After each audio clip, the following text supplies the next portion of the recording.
大家好，开始今天的分享之前，希望你能给人间烟火点个订阅，我将会分享更多优质的内容。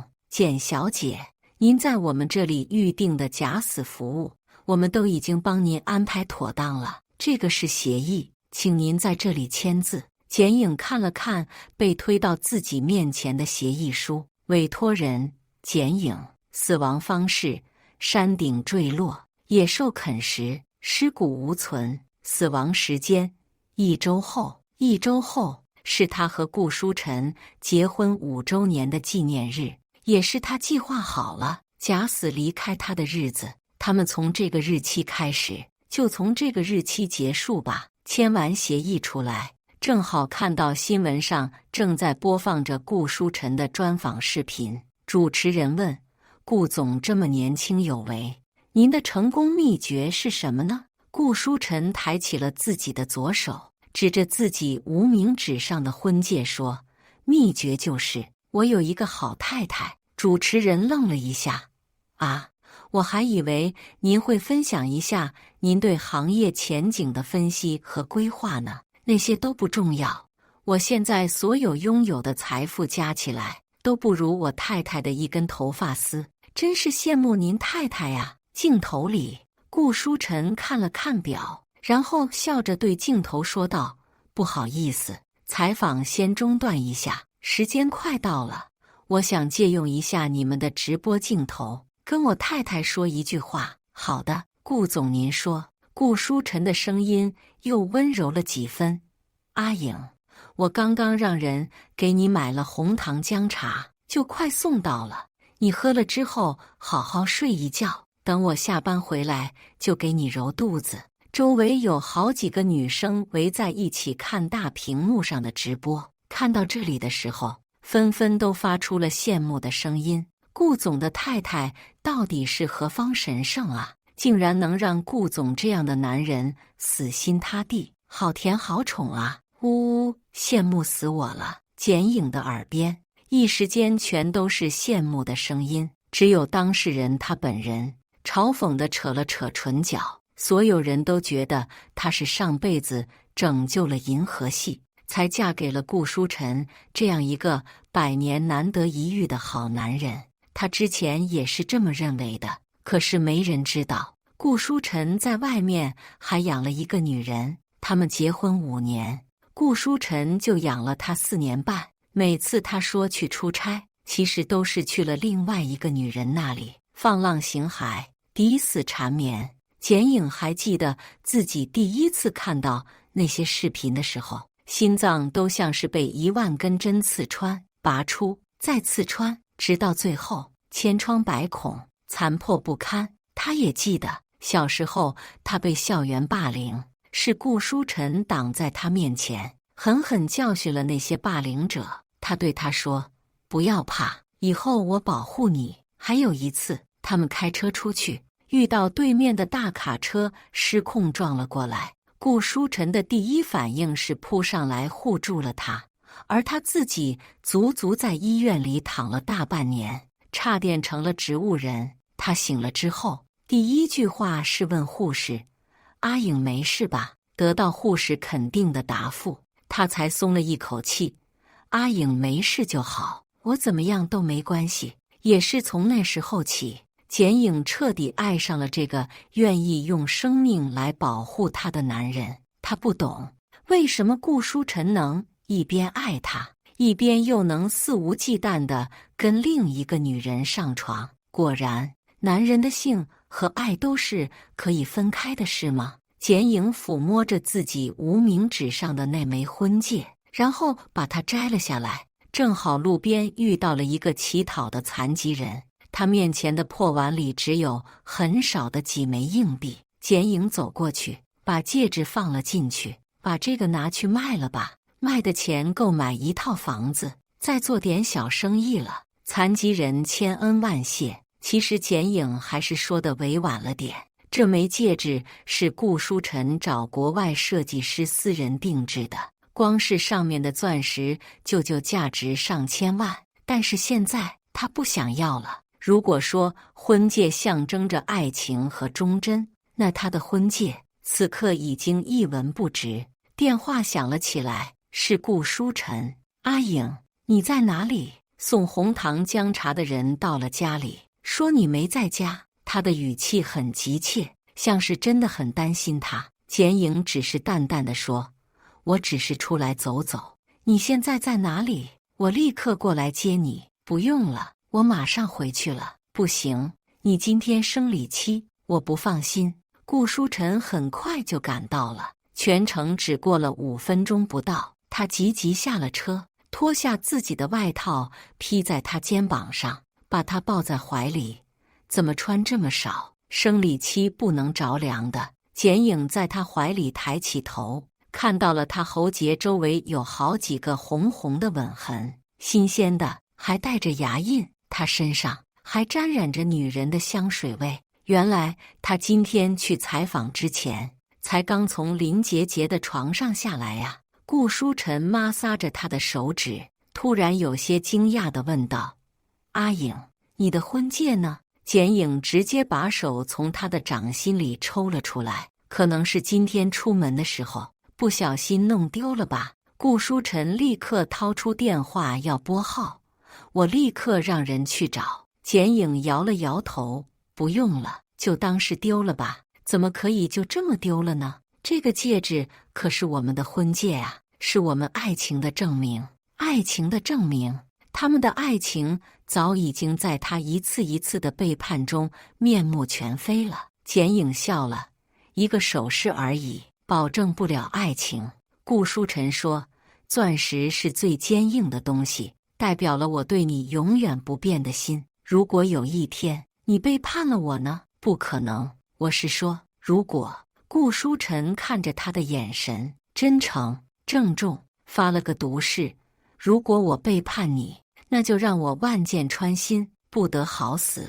简颖别开脸去，不想看他此时的故作深情。从前他还爱他的时候，如果听到他这么认真的发这种毒誓，他立刻扑上去捂住他的嘴，甚至还会觉得自己太过分，把他逼到了发毒誓的境地。可是现在他不爱了，这句话听起来就像是个笑话。阿颖，顾书晨从后面把他拥进怀里，略有点委屈地说道：“我怎么觉得最近你的情绪有点不对，好像对我冷淡了很多。”没有。有。顾书晨说：“阿颖，是不是我最近太忙了，没空陪你？你生我气了？我说了没有？你先放开我。”我不放。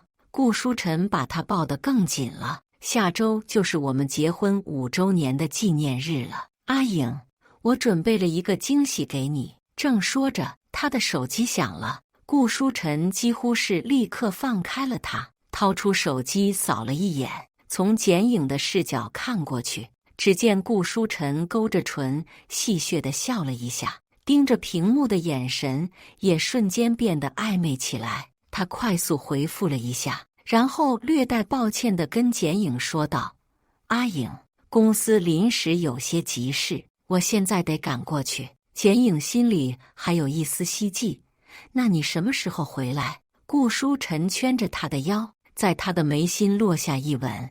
今晚可能不回来了，明早回来，我给你带你最喜欢的小点心，好不好？顾书晨走了，他的平板电脑还放在客厅的沙发上。简颖拿了起来，发现他的微信还同步在线。2分钟前，一个备注为小骚骚的女人发了一张图片给他。照片里，女人穿着一身暴露魅惑的兔女郎的衣服，黑色网纱丝袜，大红色的高跟鞋，眼神迷离，双颊潮红，伸出舌头舔自己的手指。顾书晨又想要了。小骚骚，主人不在的晚上，小骚骚觉得好空虚，好寂寞哦。顾书晨，白天疼了你7次，还没满足。小骚骚，主人来不来？小骚骚，今晚随你处置吗？你想怎么样就怎么样。顾书晨的回答只有2个字：顾书晨，等着。简颖把平板按灭，痛苦地闭上了眼睛。他以为自己已经不会在意了，但是猛然间看到这些聊天记录的时候，还是像是被人狠狠敲了一闷棍，泪水从眼角滑落，滚烫。他不知道自己是什么时候睡着的，只记得梦里全都是一男一女纠缠的画面，男人的脸正是顾书晨。嗡，他自己的手机震动了一下，点开发现是一段视频，视频里的场景跟他梦里的画面一模一样，男女热烈纠缠在一起，几乎有过之而无不及。顾书晨的脸因为欲望而扭曲，让他觉得无比恶心。林杰杰，你见过这样的他吗？他说，只有在我身上，他才能这么尽兴。短短1分钟的视频很快就播放完了，又开始了新一轮，重复再重复。剪影几乎是自虐似的看了一遍又一遍，他要让自己看清楚此时此刻顾书晨的样子，把自己对他的最后一丝丝爱意也消磨干净，然后彻底把他从心里赶出去。离婚协议书他之前已经委托律师拟定好了，他擦干眼泪，把离婚协议书放进了一个精致的礼物盒子里，系上了丝带。顾书晨是第2天中午才回来的，手里拎着一份小点心。乖宝，老公说话算话，给你带了小点心，开不开心？剪影敷衍地嗯了一声。顾书晨看着他红红的眼圈，捧着他的脸，吻掉他脸上的泪。怎么哭了？谁惹我们家乖宝了？告诉老公，老公替你报仇。他身上还带着缠绵之后的那种腥甜味道，夹杂着女人的化妆品味道，让他更加反胃。剪影推开他的手，跟他拉开一段距离。没有，昨晚看了个很感人的电影而已。顾书晨心疼地搂住他，以后不要一个人看了，等我陪你一起看，陪他看。他白天晚上都贡献在了林杰杰身上。剪影突然很想问他一句，你还腾得出来时间陪我吗？顾书晨指着茶几上的那个精致的礼物盒，惊喜道，阿影，这个是送给我的吗？剪影点头，你不是说我们结婚5周年纪念日，你准备了个惊喜给我，我也有个惊喜给你。顾书晨显得很开心，捧着礼物爱不释手。我可以打开看看吗？1周后，我们的纪念日当天，你再打开吧。顾书晨想了想，好脾气的点头。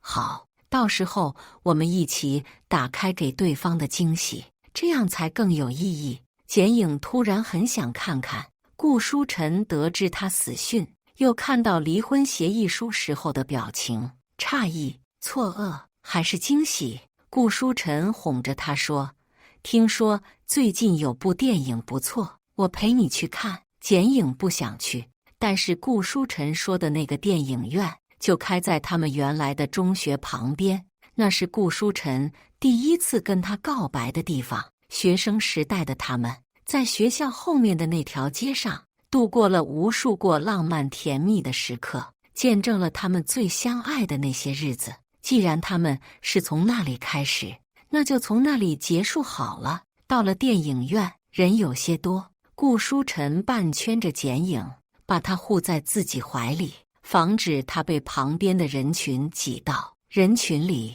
有几个女孩认出了他们。哎呀，那不是顾总吗？被他护在怀里的那个就是他太太吧？好漂亮啊！呜呜呜，天底下怎么会有顾总这么好的男人啊？又帅又专一，他们真的好配呀，太般配了。顾书晨护着他，一直到了座位上，他体贴地帮他脱下外套，拿在自己手里。影院的经理谄媚地走了过来，手里还拿着一个暖手袋，还有一杯红糖姜茶。顾总，听说顾太太这2天特殊时期，我们已经按照您的吩咐准备了这些，您看看还有没有什么需要的？顾书晨接过来，把暖手袋放在他小腹上暖着，然后把红糖姜茶递给他，温度刚好，可以入口。阿莹，你喝一点。简影几乎是机械性地接受着他的照顾，全程都没说话。顾书晨微微蹙眉，对经理说：“再去准备点小零食，不能太油，也不能太辣，更不能太甜，阿影都不喜欢。”“好的，好的，我这就去。”经理小跑着离开了。大屏幕上已经开始播放电影的片头。恰在这时，一个女人走到了简影身边，小声说了句：“不好意思，我的座位在里面，麻烦让一下。”电影院已经关了灯，简影第一时间没有反应过来，只是快速地给他让了路，直到看到那个女人越过了他，又越过了顾书晨，最后坐在了顾书晨的身边。简影突然才意识到，刚刚这个声音竟然是如此熟悉，她就是视频里跟顾书晨交缠的那个女孩林杰杰。下一秒，林杰杰手里的可乐杯子一歪，整整一杯可乐就洒在了顾书晨的小腹上。“哎呀，不好意思，真是不好意思。”林杰杰一边说着，一边从包里抽出来纸巾帮他擦。可是擦着擦着，位置就不对了，明明湿了的是小腹，可林杰杰的手却一直往下，再往下，恶作剧似的按压。与此同时，简影能很明显地感觉到搂着自己肩膀的那条手臂猛地一紧，连带着他整个人都开始变得紧绷绷的。简影余光里看向了顾书晨的小腹位置，林杰杰的手在下，顾书晨的手在上，死死地按着他，目光似乎是在警告他不要闹了。可林杰杰依旧嬉皮笑脸，捏着纸巾的手不轻不重地继续擦着。“先生，要不我赔您一条裤子吧？”“不用。”他的声音已经沙哑了起来。电影开始了，是一部动画电影，动物们很可爱，剧情很好笑，可是简影一点都看不进去了。当电影播放到10分钟的时候，顾书晨突然站了起来：“阿影，影院的经理不知道你喜欢什么零食，我去看看。”他手里还拿着他的外套，此时外套就搭在他的小臂上，遮盖着他的下半身的变化。而顾书晨走后，林杰杰也跟着站了起来，跟了出去。路过简影身边的时候，轻蔑地勾了勾唇角，瞥了他一眼，那眼神好像是在说：“看吧，他还是选了我。”5分钟后，简影收到了一条短信：“女洗手间。”他快速走出了放映厅，去了走廊尽头的洗手间。女洗手间的第一个隔间里，传来了男人压抑着的闷哼声，还有女人丝丝缕缕的求饶声。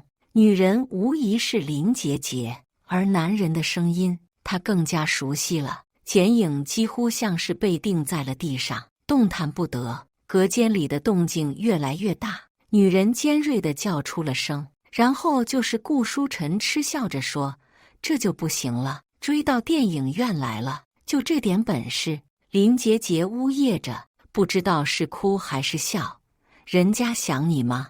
我就是不想看到你和他在一起。”顾书晨的声音微微冷了下来：“其他事情我都可以答应你，但我们的事不能闹到阿影面前。今天你越界了，好吗？好吗？我知道了。但是你不觉得在电影院这样的漆黑的环境里很刺激吗？”顾书晨轻笑了一声：“是有点。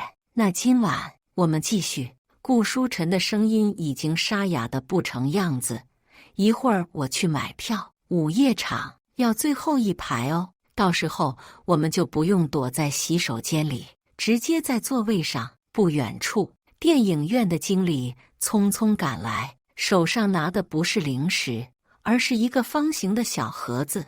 他在女洗手间门外小声地叫了一声：“顾总，套我给您买来了。”里面的动静终于暂停了一下，顾书晨的身影出现在门口，简影闪身躲在了立柱后面，心脏跳得很快。只听顾书晨轻笑了一声，速度还挺快。当然，电影时间有限，一共就3个小时，总不能耽误了您的春宵一刻呀。顾书晨的声音听起来很满意。好好照顾阿颖，不要让她察觉出异样，明白吗？顾总您放心，顾太太一看就是很单纯的女孩，这种女孩最好哄了，不管说什么她都会相信的。简颖几乎是逃也似的离开了，回到放映厅的座位上，她允许自己痛哭了几分钟，然后强制告诉自己最后一次了，这是她最后一次为了顾书晨而哭。其实也不是为了顾书晨，只是为了记忆里那个满心满眼只有他的纯净少年。现在的顾书晨早就不是那个少年了，既然不是，那他就不要了。顾书晨是电影快结束的时候才回来的，身上依旧带着难闻的腥甜气味。除此之外，他还带回来了一盒爆米花。阿颖，不好意思，我回来晚了，影院的爆米花机坏了，修了好长时间才修好，这是刚做出来的，你趁热吃。简颖摆了摆手，我不想吃了，怎么红糖姜茶也没喝呢？不想喝，好吧，那就不吃不喝了，我们看电影。简颖冷笑，电影已经快结束了，都怪那个修爆米花机器的师傅，弄了好久都没弄好，那这3个小时你就一直在等着他修。顾书晨重重点头，对，经理可以帮我作证，不信的话你可以问他。不必了。简颖提起包就走，顾书晨拿着他的外套和爆米花追了出来。阿颖，我到底做错了什么？你直接告诉我，我改，好不好？不要不理我，这样我很害怕。害怕什么？害怕你不爱我了。简颖转过身，看着他的眼睛，明明是他先背叛了他们的感情，明明是他说一套做一套，明明是他先不珍惜他的。既然这样，那他也就把彻底心收回。还有他的人，他给了假死机构一件自己的衣服，撕破扯烂，然后咬破了自己的手指，把血涂抹在上面。1周后，他就能收到这件血衣了，而他本人将会永远离开他。阿颖，你为什么不说话？简颖沉沉吐出一口气，平淡说道，就是生理期，有点困，那我送你回家休息吧。回家的路上，顾书晨一直试图跟他说话，讲笑话给他听，可简颖只是说，我有点累了，想休息。顾书晨这才闭了嘴。回到家里，顾书晨送了简颖去卧室。简颖问他，今晚你还要去公司处理公事吗？顾书晨嗯了一声，还有一些事情昨天没处理完，今晚还得加班。那你快去吧。简颖背对着他躺下，下了逐客令。顾书晨站着没动，他似乎也觉察到了不对劲，但是他又不知道是哪里不对劲。简颖突然想恶作剧一下，他转过身对顾书晨说，今晚你能不能不要去？顾书晨明显松了一口气，简颖还会依赖他，还会跟他使小性子撒娇，还会挽留他黏着他，那就说明他没发现什么。顾书晨温柔地说，乖宝，今晚都说好了，好多高管都在等着我呢，下周我一定空出来时间陪你，好不好？下周末不是我们的5周年结婚纪念日吗？我要举办了一个盛大的典礼，让整个 H 的人都知道你是我这辈子最爱的女人。盛大的典礼。简颖笑了，那就更刺激了。好吧，那你去吧。我们家阿颖真乖。那我去了呀，时间快到了，不能让他们久等。是不能让他们久等，还是不能让他久等？顾书晨匆匆离开了，沙发上的平板电脑又开始震动，他们又联系上了。顾书晨，准备好了吗？林杰杰发了一张图片过来，这次换成了护士服，当然不是什么正经护士服，该露的地方露着，不该露的地方也露着。顾书晨，今晚弄死你！简颖把平板电脑关了机，然后开始收拾自己的东西，衣服、包包、鞋子，还有这些年来顾书晨送给他的所有东西，直到他从柜子里取出来了一个铁皮盒子，他的手微微顿了一下。这个盒子里装着顾书晨之前写给他的情书，厚厚的一沓。刚在一起的时候，他写道：从今天开始，阿颖就是我的一生挚爱。他生日的那天，他写道：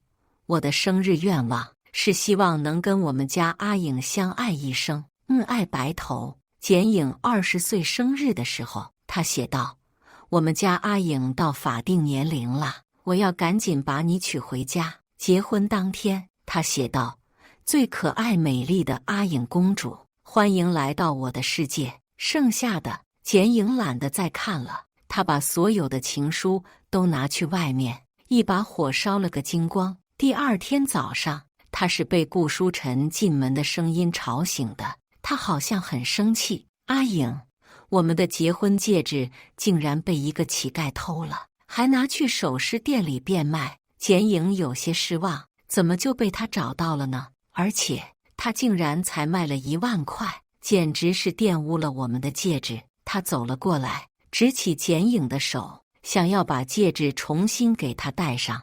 现在物归原主，简颖抽回了自己的手，拒绝了再戴上那枚戒指。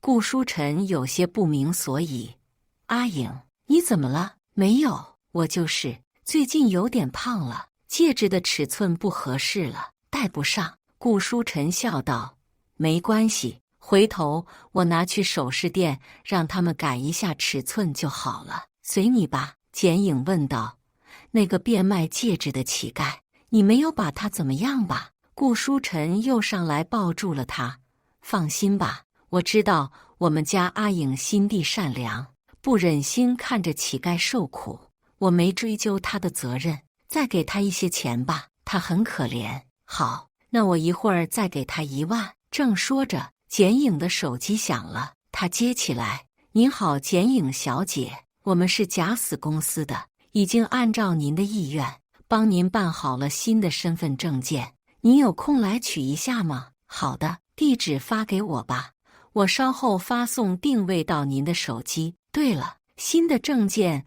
可以购买机票吗？您放心，完全可以的。好的，谢谢。挂了电话，顾书晨突然有些焦急：阿颖，什么新证件？还有机票？你要走吗？要去哪里？以前被他抱着是幸福，现在简颖只觉得浑身不适。他用力挣脱开了他的怀抱，走远了一点，跟他拉开了几步的距离。顾书晨更慌了，急忙追了上来：阿颖，你想去旅游吗？那下周我一定推了所有的工作，只陪着你一个人。你不要生气，不要离开我，好不好？简颖只觉得心里一片冰凉。现在低三下四求他别离开的他，和视频里跟林杰杰纠缠在一起的他，到底哪一个才是真实的顾书晨？他已经分不清楚了，但也无所谓，他马上就会永远离开他了，分不分得清都不会有任何影响。他淡淡地说：你想多了，不是说我们结婚纪念日还有个典礼？顾书晨还是不相信，依旧缠着他：可是你刚刚说什么新证件？你办什么证件了？还说要买机票？是我一个同学，他证件丢了，没办法买机票了，得重新补办。你哪个同学呀？你不认识？你所有的同学我都认识。简颖岔开话题，转而问他：别说我了，你呢？昨晚工作处理完了吗？差不多了。话音还没落，电话声音又响了起来。简颖已经有些习惯于林杰杰动不动就打电话把他叫走的行为了。反正不管怎么样，顾书晨都一定会走。他索性走远了，坐在沙发上等着。他听到了顾书晨低声训斥道：不是都说了，现在我在家里，不要给我打电话。电话那头传来了女人细细碎碎的哭声。他小心翼翼地看了简颖一眼，心虚地舔了舔唇：行吧，那我现在过去。挂了电话，顾书晨有些为难地开了口：“阿颖，公司那边昨晚还遗留了一点点问题。”简颖直接点了头：“你去吧，最近工作多，我明白。”顾书晨再一次急匆匆地走了。简颖手里拿着手机，他等着看林杰杰这次发来的又是多么劲爆的视频。不出他所料，林杰杰的消息来得很快，这次是一张图片，一张医院的检查单，上面写着：患者林杰杰，怀孕4周，先兆流产。林杰杰昨晚在电影院里玩得太大了，孩子有些先兆流产，医院说要孩子的爸爸到场签字。不好意思哦，顾太太，你的老公今天又属于我了哦。林杰杰怀孕了。简颖捏着手机，看着上面的孕检单，久久回不了神。林杰杰，忘了跟你说，之后的1周他也是属于我的。他答应陪我去夏威夷度假，庆祝我们有了小宝宝。林杰杰，他现在出去给你打电话了，做好心理准备哦。顾太太，他把顾太太3个字说的有几分挑衅的意味。几乎是同时，简颖的手机就响了起来，屏幕上跳跃着老公2个字。他深吸了一口气，接了起来：阿颖，不好意思，公司这边临时有个事情需要出差。还没等他说完，简颖就直接打断了他：你去吧。顾书晨还在道歉：阿颖，你放心，我们5周年纪念日的时候，我一定会回来的。还有象征我们爱情的那枚婚戒，我会在典礼上再一次亲手给你戴上。顾书晨，你爱我吗？当然，你是我这辈子唯一爱的女人。简颖说，如果有一天你背弃了我们的爱情，我会离开你的，永远的离开你。顾书晨像是听到了一个笑话，哼笑着说，我不会让你有这个机会的，我是认真的，没有在开玩笑。如果让我发现了，你这辈子都找不到我了。只要你还是简颖，不管你跑到天涯海角，我都会把你找回来的，是吗？如果我不是简颖了呢？顾书晨的笑意更大了一些，像是在逗猫，慵懒宠溺。你怎么会不是简颖呢？好了，阿颖，不要胡思乱想了，我这辈子真的只爱你一个。1周后，我一定回来陪你。10分钟后，假死公司给他发了一个地址。简颖到的时候，对方把一摞证件递给他。简颖小姐，从今天开始，这就是您的新身份了。简颖翻看了一下，她的新名字叫做江离。江离，江离，她将要永远的离开顾书晨。这个名字是她给自己取的，以后这个世界上没有简颖，只有江离。简颖，哦不，江离小姐，机票我们也帮您买好了，就在下周6的早上10点飞往冰岛。简颖把所有证件都收好，点头致谢：谢谢，佣金我稍后会全部打到你们公司的账户。江离小姐，还有1周的时间，您可以再考虑一下，如果反悔的话，我们不会收取任何费用。不了，简颖站了起来，语气坚定：我不会反悔。接下来的几天，顾书晨和林杰杰的信息还是会不断的发过来。距离结婚纪念日还有3天。林杰杰，夏威夷的海风真舒服呀，海鲜也很好吃，但是他说我怀孕了，不能吃海鲜，特地跑了很远去给我买的中餐。配图是一张夏威夷海滩的场景，沙滩、椰子林，还有不远处正在打开餐盒包装的顾书晨。顾书晨，这边的中餐好少，跑了很远才买到。阿颖，你今天吃的什么？简颖今天跟要好的朋友们聚了聚，烧烤、火锅，吃得很开心。毕竟以后要换个身份离开了，今后就很难再见面了。他还是想再见他们一面的。距离结婚纪念日还有2天。林杰杰，宝宝才1个多月，他就开始研究宝宝早教了。新手爸爸当得很称职哦。配图是顾书晨的书桌，上面放了厚厚的一摞书。剪影粗略地扫了一眼，书名全都是《宝宝胎教指南》《早教的智慧》《母乳喂养的优与劣》。顾书晨：阿颖，我今天一天都在看书，还挺有收获的。你呢？今天都做什么了？剪影今天去了银行，把卡上所有的余额都兑换成了欧元，取出了现金，然后注销了剪影名下的所有银行卡。距离结婚纪念日还有一天，林杰杰，他心疼我怀着宝宝，也不愿意让酒店的人碰我的衣服，所以自己动手给我洗衣服呢。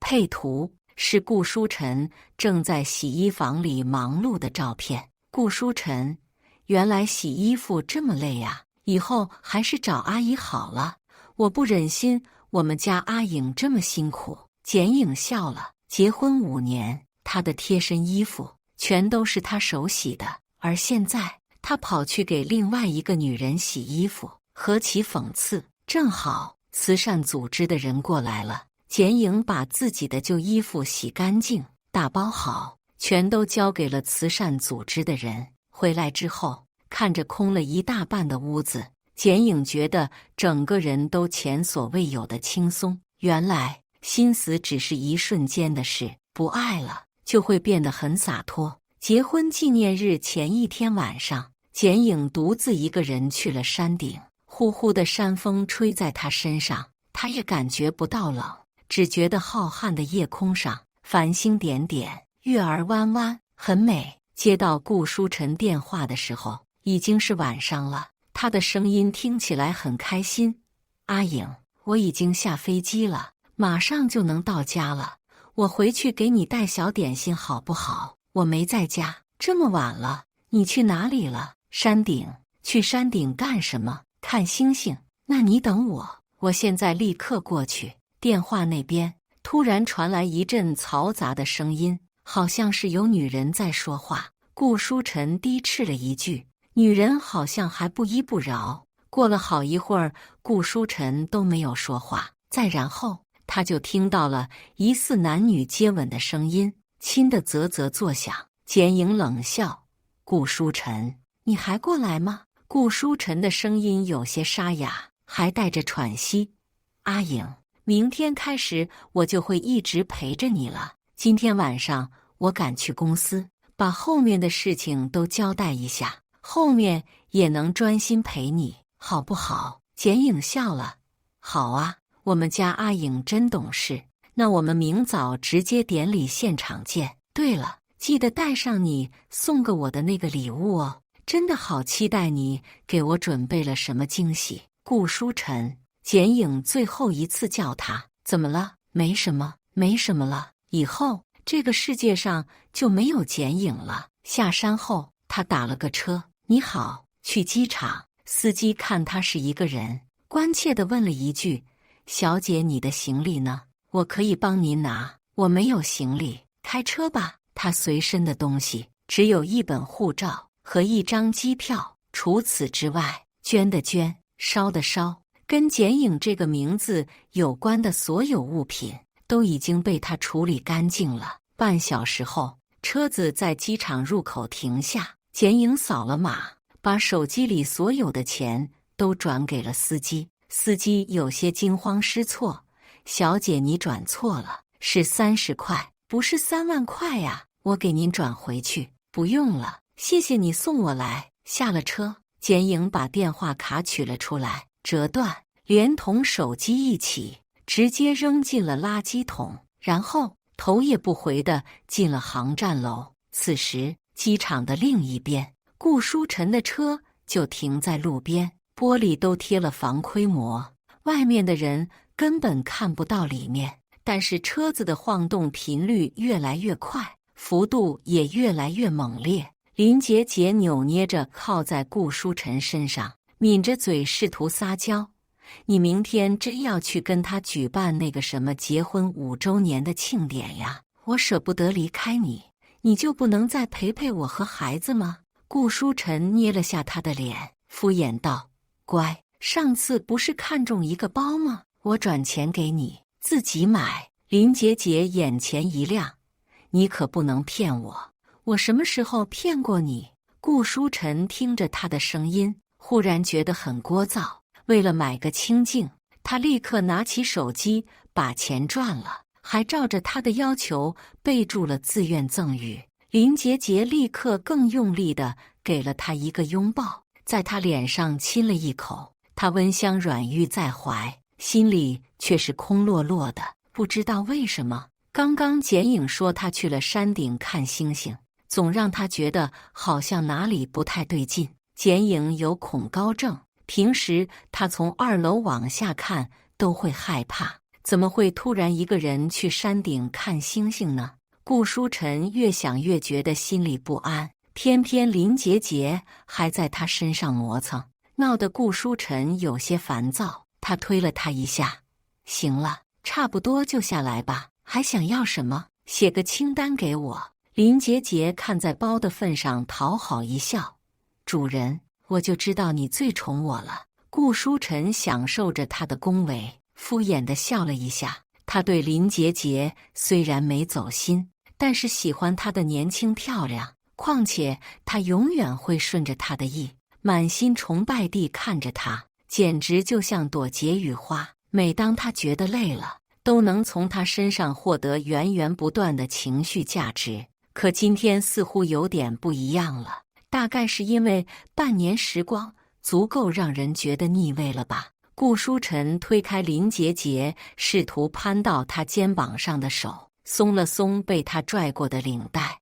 可那股从心底涌起的沉闷感并没有消失，甚至还压得他心口也开始一阵阵的难受，就好像是有什么很重要的东西被从他的血肉中剥离了一样。顾书晨拿起车钥匙往外走去，头也不回地抛下一句：“我回家一趟。”林杰杰的目标是顾太太，可不是几个包。他快步跟过去，从背后搂住她的腰身，一双手更是紧紧拉住了她的衣角，不肯有丝毫放松。顾书晨心口正在发闷，哪里受得了这个，没好气道：“放手，不吗？”林杰杰知道他跟自己在一起，图的就是在简影那里得不到的柔顺娇媚。他的指尖顺着他衬衫一路滑向腰带，点了一下嗔怪道：“明天之后你就要有很多时间陪他了，今天陪我。”他见顾书晨没吭声，以为这招有用，越发任性地说：“我一想到你要跟别的女人在一起，就嫉妒得不得了，才不要把你让给他呢。”回应他的是一声冷笑。顾书晨以往听到类似的话，从来都是对林杰杰又爱又怜，加倍地往他身上砸钱以示补偿。可今天他把简影也拖进来，情况就不一样了。他将林杰杰的手用力甩开，然后转过身去，一脸严肃地看向他：“她不是别的女人，是我的太太，轮不到你对她说三道四。”简影是他的软肋，也是他的禁区。林杰杰悻悻地将手收回去，不甘心地小声说：“我也没说他的不是，就是吃醋也不行吗？你以前可没这么冷酷无情。”“够了！”他恼羞成怒地强调道：“既然你忘了，那我就再说一遍。我希望你搞清楚自己现在的身份。简影是我的太太，更是我的挚爱。无论遇到任何事，我对她的感情都不会变。”这话用在这个节骨眼上，真是讽刺至极。林杰杰在心底痛骂他是假正经、立牌坊，但是面上丝毫不露，就楚楚可怜地说：“知道了。”顾书晨应过一声，毫不犹豫地转身就走。他自始至终没仔细瞧过他的反应，是压根不觉得自己需要在意他的心情。腻了的话，花几个钱就能打发掉，防着他闹到简影面前也就是了。顾书晨不知道，林杰杰独自一人站在原地也没闲着，他确认他出了办公室，立刻摸出手机，开始编辑讯息。顾太太，我仔细想过了，反正我现在怀孕了，也不能做得太频繁。这几天还是让你陪她过吧，就当给你留点念想。毕竟你都这个年纪了，要是离开了他，以后恐怕再也遇不到肯娶你的男人了。林杰杰不忘把顾书晨刚刚转账给他的截图一并附上，然后补了句：看在他买礼物哄我的份上，我把他让给你一天。他发完消息，不忘把自己手机里的记录删除。另一边，顾书晨在保证安全的前提下，将车开到了最快。许是有阵子没回过这边的缘故，他站在院门外，忽然感到没来由的一阵心慌。这是他和简影共同的家，不过大部分时间里都是他在打理。他将一切都打理得井井有条。别墅里有保姆佣人，可他还是会亲自侍弄花草，给楼顶的露台装上一盏灯。他说那是专门给他装的，他晚上下班到家，总能看到家里有一盏灯为他亮起。顾书晨推门进去，发现家中的氛围仍旧跟从前一样温馨宁静。他望向花圃，不由自主地就想象出了简影剪下几枝上带露水的玫瑰，捧到客厅里插瓶的场景，真是说不出的岁月静好。顾书晨放轻脚步穿过门厅，想要给简影一个惊喜，可一楼四处都寻不见他的身影。他拧起眉头，去问有条不紊地干着手里的活的佣人：太太呢？佣人们立刻停下手头的工作，面面相觑地看了彼此好一会儿。顾书晨不耐烦了：阿影去哪儿了？我们也不知道啊。太太好像下午就出门了，说是去山顶看星星。顾书晨瞬间怒从心起，这都几点了，他回没回家你们都不知道。对方没办法再装聋作哑，只好硬着头皮说：是太太说让我们不用等他了，让我们干完活就自己休息。其他人不约而同地跟着点头，看样子是真的不知道简影的所在。顾书晨顿时对家里的佣人心生不满，恨不能立刻开除一批不认真工作的。但他一心想要见到简影，跟他聊一聊明天的纪念日怎么过，还是快步上楼，直奔卧室而去。阿影，他激动地喊着他的名字，推开门，映入眼帘的却只是空荡荡的房间。一室半的房间里空无一人，穿堂风吹过，只有落地窗边的纱帘随风浮动，在蹭过玻璃边缘时发出了沙沙的响声。顾书晨心头一紧，正是最疑惑不解的时候，余光中忽然瞥见了床头柜上多出来的东西，一个精致的盒子。这不是简影给他准备的5周年礼物吗？顾书晨满心迷茫地走过去，这才发现盒子底下压着个信封。他在看清上面的落款后，心头猛地一颤，随即一种不祥的预感占据了整个心房。这是简影留给他的东西，他们是夫妻，拥有彼此的电话号码和微信，有事要告知对方的话，有的是更快捷的法子。什么事会谨慎到用如此复古的办法？大概是简影给他的惊喜。对，一定是这样的。顾书晨怀揣着这个念头，用不知从何时起开始颤抖的手拿起了信封，里面只有薄薄一张信纸，内容也少的展开后就能一览无余。简影的字迹一如既往的娟秀端正，显然是在心平气和的情况下留的这几段话。顾书晨，我不知道你什么时候才能拿到这封信，实在看不到其实也无所谓了，因为我已经从你的世界里离开了。我知道你和林杰杰的事，我也说过，如果你背叛了我，我会永远消失。很快你就会知道我说话算话。简影知道了他和林杰杰的事，他怎么会知道的？明明一直以来他都瞒得很好的。林杰杰那边也答应了，守口如瓶。究竟是哪个环节出了问题？正在此时，顾书晨的手机铃声响了起来。你好，是顾书晨先生吗？我们说刑侦支队的干警，有人在山谷里捡到了您太太的血衣，我们怀疑您太太极有可能从山顶坠落死亡，麻烦你来一趟警局，辨认一下死者的遗物。这不可能，这不可能！阿颖恐高的，她不可能从山顶坠落，她会很小心的。你们一定是在骗我，一定是。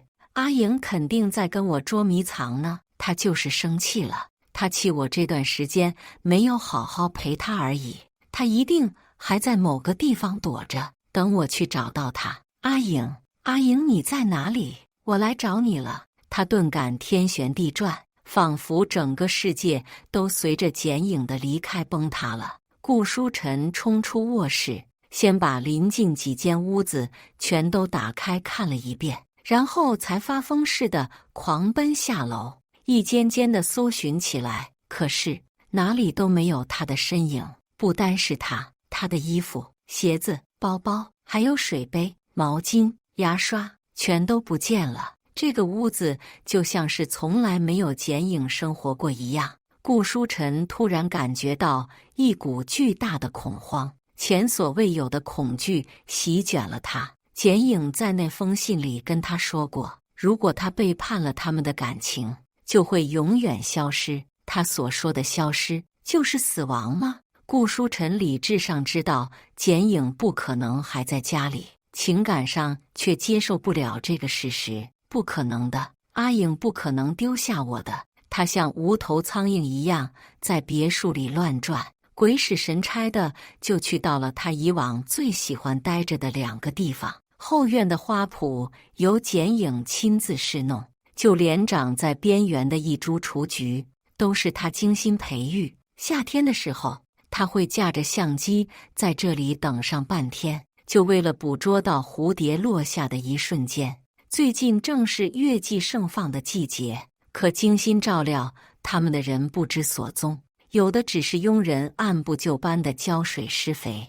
顾书晨忽然心痛如绞，再也欣赏不了眼前的美景。他回到楼里，快步登上楼顶，希望剪影只是生他的气，所以故意躲到露台上，整了出恶作剧吓唬他。可露台上空无一人，唯有他们一同坐在上面摇晃过的秋千静静悬挂在架子上。顾书晨眷恋无比地坐了上去，他已经想不起上次坐在这里是什么时候的事了，但是隐约记得那时剪影就依偎在他怀中，两人仰头看着星星，有一搭没一搭地聊着闲话，直到靠在一起睡着。这样好的生活到底是被他亲手毁了，就为了一点可有可无的美色和他那可笑的大男子主义的虚荣心。顾书晨怀着万分的愧疚，拿起出手机，急切地拨通了剪影的号码。漫长的忙音后，是毫无感情的人工提示音：抱歉，您拨叫的用户已关机。他挂了再打，结果也还是一样。剪影并非是挂了他的电话，而是真的把手机关机了。他试图发微信给他，但回应他的只有讯息栏里的感叹号。他被删除拉黑了，想再发好友申请都发不出去。没办法，顾书晨顺着长长的通讯录翻了一遍，总算从中分辨出了他和剪影共同好友的号码。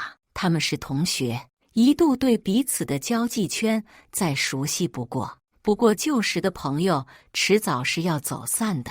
顾书晨成了顾总之后，生意上的应酬越来越繁忙，对一些不在生意圈子里的朋友们真是许久没联络过了。他硬着头皮拨通了剪影最好的朋友的电话，开口就是询问：请问阿颖现在是跟你在一起吗？声音里带着显而易见的焦虑不解。朋友语气不善地反问：剪影是你太太，你有事找她，不应该直接给她打电话吗？顾书晨没脸解释原因，只是又问：那他有没有提过旅行计划，或者最近跟你们聚会的时候，有没有表现反常的地方？原来你还知道他会有反常的时候啊！朋友在听筒另一边止不住的冷笑。顾总，我劝你一句，要想人不知，除非己莫为。顾书晨脑袋里轰一声炸开了锅，他听到自己颤声发问：阿颖，他是什么时候知道的？你帮我告诉他，那都是逢场作戏，我心里只有他。朋友打断了他的强词夺理：你自己做了什么丑事，心里最明白。电话就此被挂断。顾书晨不甘心地回拨，忙音响了几声，就被人工提示音取代，是被挂断了。他没办法，只好病急乱投医的给其他人继续打电话，哪怕是只留过电话号码，说了几句话的，有人肯接，有人不肯接，但得到的结果都是一样的。他的心一次次沉入谷底。有些人发过来问的问题，更是让他无言以对。不好意思啊，我不知道简颖去哪儿了，她好久没跟我联系过了。你们夫妻俩以前感情那么好，这是吵架了？简颖脾气那么温柔，不应该啊，是不是你惹她生气了？听我一句劝，你先低头跟她道个歉吧。顾书晨承认他有错，但是实在没脸将犯的错讲出口，含糊着讲了几句就把电话挂断了。谢谢你，我知道了。这是最后一通他能想到的跟简颖有联系的电话了。时间一分一秒的过去，顾书晨抓紧不放的最后一丝希望也破灭了。他坐在秋千上，将弯腰打电话的动作维持了太久，刚一有动作就觉得手腕酸痛不已，拿着手机的手也不受控制的颤抖。啪嗒，他眼睁睁地看着手机掉落在简颖给露台装的夜灯旁边，呼吸一滞，随即视线缓缓变得模糊起来，是再也克制不住内心悲伤的痛哭失声。阿颖真的不要他了，他把他和过去的一切全都丢下了。顾书晨心中一片恍惚，脑海中全是乱纷纷的回忆，有他跟简颖在婚礼上互换戒指的场景，也有他后来跟林杰杰搞到床上，为了出去厮混，在电话里撒谎骗他的场景，一桩桩一件件，全都逼得他快要发疯。幸好另一件更重要的事将顾书晨从牛角尖里暂时拉了出来。他忽然想起了一件事，钱。阿颖就算是不想见他，他躲起来了，或者是出去旅游了，一定会需要钱的。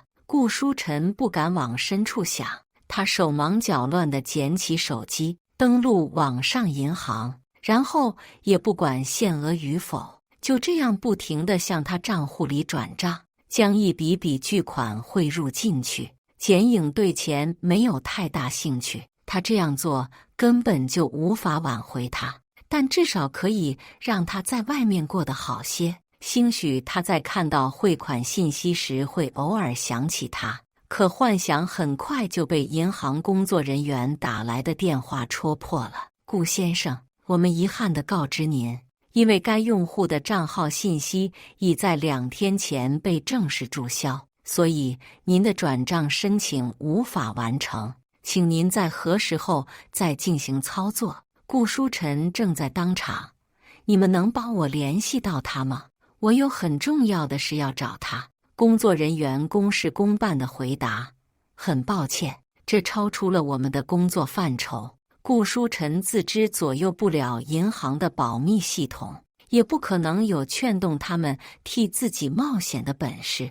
他颓然地挂断电话后，不得不从别的方面想起了办法。他记得简颖注册过一个名为简颖的社交账号，并且经常在里面分享他的摄像作品，只是时过境迁，他记不起具体是在哪个平台了。顾书晨没有使用社交平台的习惯，但他打开应用商店，将前排每个软件下了一遍，然后不厌其烦地在里面搜索剪影，但账号已经很久没有使用过了，下面全都是陌生人的留言。有人能联系到剪影吗？我是个画师，想参考他的摄影作品，结果到处找不到人。剪影的账号怎么注销了？求剪影老师回来，他那套四季系列的组图多美呀！马上就入冬了，人怎么不见了？顾书晨心烦意乱地点了退出。无情的事实摆在他眼前，剪影不仅注销了银行卡，还把他在社交平台上留下的痕迹也一并抹除了。他没有办法，只好找准一家用户守则尚不完善的平台，打电话联系了客服。客服的措辞礼貌且公式化，请问我有什么可以帮到您的地方吗？顾书晨开门见山道，我是用户剪影的丈夫，麻烦你们帮忙恢复他的账户信息。客服毫不犹豫地表示，好的，请让他本人联系我们，然后提供相关身份证明。他失踪了，抱歉，我们不能侵犯用户隐私，请你们听不明白吗？他失踪了。顾书晨爆发了，我太太失踪了，很可能会有生命危险。你们身为平台，要是他真的出了事，你们是要负责任的，我会去告你们。他歇斯底里地威胁道。客服丝毫不为所动，抱歉，先生，我们帮不了您。如果您想获得用户的相关信息，可以向法院提出申请。语调礼貌，可是毫无商量余地。顾书晨像在大冬天里被一盆刺骨的冰水从头浇到尾，他能屈能伸地表示，算我求你们了，我太太现在真的很危险，你们难道就没有一点同情心吗？对方在听筒里沉默了。不久之后，顾书晨话音里的颤抖变成了哽咽，他几乎是在哀求对方，我已经等不起了，我太太走的时候没交代任何事，我真的很害怕她会出意外，这个账号是我最后的希望。他说到动情处，真是泣不成声，连肠子都悔青了。客服许是被他的坚持和对太太的一片心打动，松口道，好的，先生，我会向上级提交申请，但具体恢复情况还得看最终结果。顾书晨在电话里千恩万谢，他历经一段煎熬的等待，总算如愿以偿看到了剪影账号里被隐藏的信息。剪影把自己的社交账号当成记录生活的平台，事无巨细地发了许多照片和日常文字，有跟他坠入爱河后的甜蜜点滴，也有他们步入婚姻殿堂后的温馨时刻，还有他悄悄拍的他的背影照。顾书晨的心软的跟他下去一块似的，他看着手机里的照片和文字，像是把他们共同度过的美好历程又走了一遍。可这一切都在半年前戛然而止。剪影只在昨天晚上最后登录过一次该账户，在将心情状态改成算了之后，就向人工客服提供了注销申请。什么叫算了？他对他最终还是绝望了吗？顾书晨像被抽走了灵魂，一直在秋千上坐到天黑才回卧室。他选择躺在剪影平时睡觉的位置，想用这样的方式感受他的体温，可触手所及只有冰凉一片的床单。一个人的夜晚实在是孤枕难眠。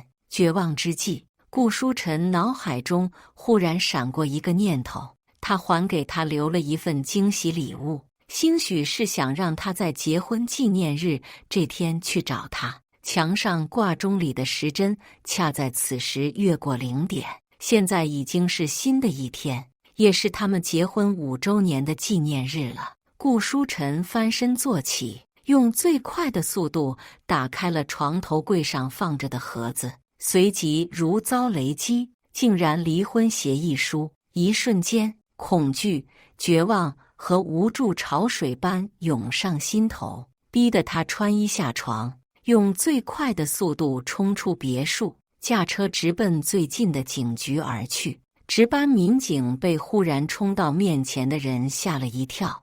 这位先生，你有事慢慢说。顾书晨是3步并2步跑进去的，他哑声道：“我要报案，我太太不见了。”临走之前没有留下任何信息，各处都联络不到他。警察得知有人失踪，立刻询问了他具体的时间和地点。他顿了一下，犹豫道：“他应该是从家里离开的，后来去了山顶看星星。至于具体时间，或许是昨天晚上。没有一件事是能说明白的。”警察疑惑道：“你跟你太太感情这么疏离的吗？”顾书晨苦涩一笑：“我们感情一直很好，只是我最近工作忙，又有些误会，所以回家不如以前频繁了。”警察没有再多问，只是找来同事，根据他提供的电话号码等线索，定位起了剪影手机信号出现过的地方。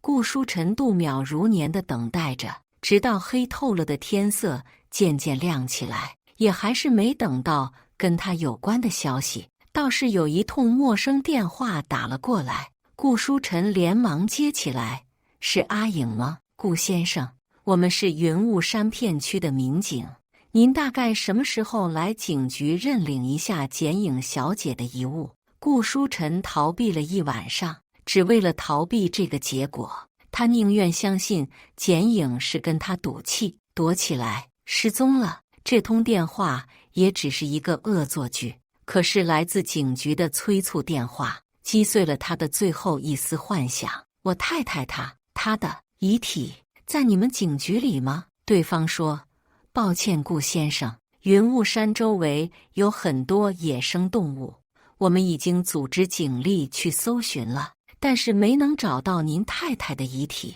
只有一件染了血、被撕得粉碎的衣服。我们猜测，可能是她的遗体已经被野生动物啃食。不要再说了，顾先生，从山顶坠落是很难幸存的，况且还有野兽，请您节哀。我让你不要再说了。”他气急败坏地挂断了电话，并且把那个号码拉了黑。不过很快又有一个新的号码打了进来，顾书晨克制不住内心的疯狂，直接大骂出声：“我太太不可能死，不可能，我会找到她的，你们不要再打电话给我了。”对面是一个冷静淡定的声音：“您好，顾先生，我是剪影小姐的委托律师，她有些话想要通过我转达给你，请问你有时间见个面吗？阿颖有话要告诉我。”“是的，好，我马上去。”顾书晨二话不说就驱车赶到了跟对方约定的律师事务所，一路上心急如焚，不知道连闯了多少个红灯，是把交通规则和自身简危全都置之度外，不管了。律师把他请到办公室里，态度礼貌地将一份文件递给他，说：“这是剪影小姐让我给您的离婚协议。”这一份他已经提前签过字了。顾书晨睁大眼睛，难以置信地看着眼前的离婚协议，反问：“他人呢？就算要离婚，我也得听到他亲口对我说。他不信他会绝情到如此地步。”律师平淡道：“简小姐已经将相关事宜全权委托给我，您对协议有意见的话，直接告诉我就好。”顾书晨将离婚协议拿了过去，整个人都微微颤抖着说：“我是不会同意离婚的，绝不可能。”下一秒，他直接将协议撕成碎片，丢进了垃圾桶。律师见状，嘴角微微上扬，露出一抹了然笑意，不慌不忙地说：“顾先生，简小姐早就料到您会把第一份离婚协议撕了，所以他特意嘱咐过我多准备几份。对了，他还拿了一份走，应该是带回家里了。你没看到吗？”他看到了，那份离婚协议放在他精心准备的礼物里。他说了，那是他给自己的惊喜。“阿颖，你是早就想好了要离开我了吗？”说着，律师从身后的办公桌上又取出一份新的递过去，见顾书晨阴沉着一张脸，又要撕，平静地补充道：“只要您不嫌累，想撕多少都可以。我这里有打印机，随时可以打印新协议，请自便。”顾书晨瞬间成了霜打的茄子，他烦躁地抓乱了头发，缓和态度说：“对不起，我刚刚情绪不好，但我真的不能没有他。能不能请你告诉我，他到底有没有去山顶？”律师摇头：“抱歉，我只负责处理离婚，其他的事情我都不知道。”顾书晨抓住了唯一一点希望，他还要跟我离婚，说明他根本就没有死，对不对？如果死了，他就不会多此一举要跟我离婚了，对不对？律师只是干笑了一下，这两者没有必然联系吧？如果你伤透了简小姐的心，她就算是死，也不想顶着顾太太的名头去死吧？顾书晨自嘲地笑过一声，顿感浑身无力地靠坐在一侧的沙发上，手中的离婚协议随着他的动作掉落在地。他没有要捡起来的意思，律师也无所谓，从容地另取过一份离婚协议递了过去，签了吧，就当是满足简小姐生前的最后一个愿望，还她自由吧。他说着，递了支签字笔过去，示意顾书晨可以签字了。顾书晨冷笑一声：“无论你打印多少份离婚协议，我都不会签字的，除非阿颖亲自来跟我谈。我跟她这么多年的感情，不是薄薄几张纸就能决定的。不管是死是活，阿颖都只能是我的妻子。”律师准备十分充分地开始同他普法：“顾先生，只要夫妻双方分居时间超过2年，就可以自动判离了。就算简小姐没有死，只要你2年内找不到她，2年后你们一样还是会离婚的。”顾书晨算是半个公众人物，离婚的事若是闹得满城风雨，势必会影响公司的股价。可他已经顾不上那么多了，没关系，就让他来告我吧，至少他到时候会来法院见我一面吧。顾先生，简小姐心意已决，无论如何都会跟你离婚的，即便你现在不愿意签字，最多也就是再等2年罢了，结果不会有任何改变，何必多此一举呢？顾书晨不为所动，一脸固执地说：“没关系，我一定会在这2年时间里找到阿颖的。”不等律师再开口，他先接到了来自警方的电话：“顾先生，我们已经成功定位到了你太太手机信号最后的位置，请你方便的话尽快过来一趟。”离婚协议书立刻被抛到脑后去了。顾书晨一夜未眠，又经历了情绪上的大起大落，刚起身就觉得眼前一黑，但他还是没敢耽搁。确认自己能开车之后，马上就用最快的速度往警方发来的地址赶去。他以为警方是终于寻到了简颖的所在，等抵达目的地却是大失所望。出现在眼前的是一大片异常空旷的荒地，除了随风摇曳的野草外和满地的垃圾之外，根本看不到半个人影，就连间能藏人的破屋子都寻不到。顾书晨去到警车旁边，神情焦灼地问：“你们确定阿颖来过这儿？”垃圾填埋场。警察走上前去，将装在证据袋里的手机交给他，说：“顾先生，很抱歉，我们目前只在现场找到了这部手机，可能是从其他垃圾桶被清运到这里来填埋的吧。至于简小姐本人，则尚未发现其踪迹。手机由于电量耗尽，已经自动关机。”顾书晨一眼就认出这是简颖的手机，险些当场昏厥过去。警察及时扶了他一把：“顾先生，你怎么样？需要叫救护车吗？”“不用。”顾书晨哪里敢晕，他逼着自己撑住，然后不知疲倦地向目之所及的每个人求助。请问谁带充电宝了？他想打开简影的手机，看看他是否还有话留给自己。周围人面面相觑，纷纷摇头表示爱莫能助。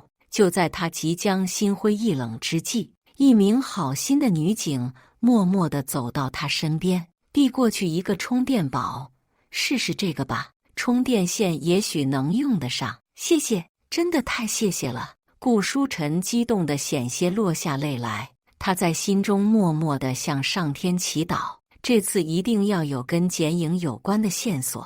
可上天给他开了个大玩笑，手机里除了他和银行打给简影的未接电话，就是林杰杰发给他的未读讯息。林杰杰不知道是从哪里弄到了简影的号码，他不知疲倦地发了许多，最近一条甚至是昨天上午。